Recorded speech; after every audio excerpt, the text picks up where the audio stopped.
Черно море е уникално и завладяващо място, пълно с невероятна флора, фауна и история. То е единственото море, което не се свързва с нито един океан.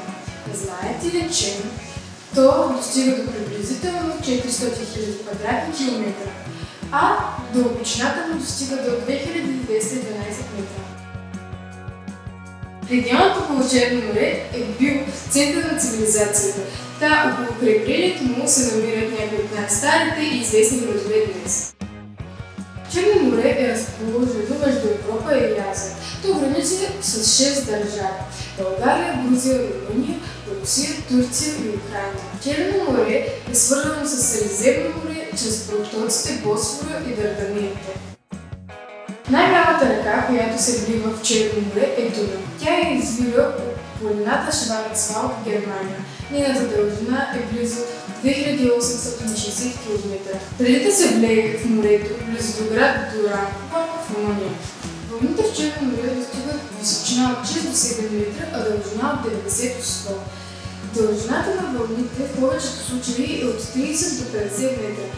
При мъртво вълнение може да достигнат от 150 до 200. Периодът на ветровитите вълни е от 6 до 12 секунди.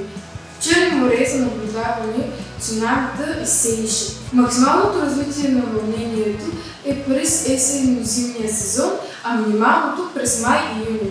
Черно море играе важна роля в световната история, особено по отношение на търговия и военни конфликти.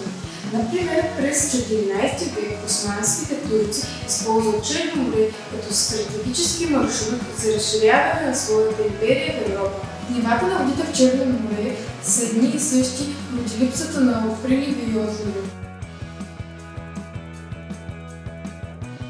Въпреки всички мистерии, свързани с Черно море, факт е, че това е най-голямата туристическа атракция почти целогодишно.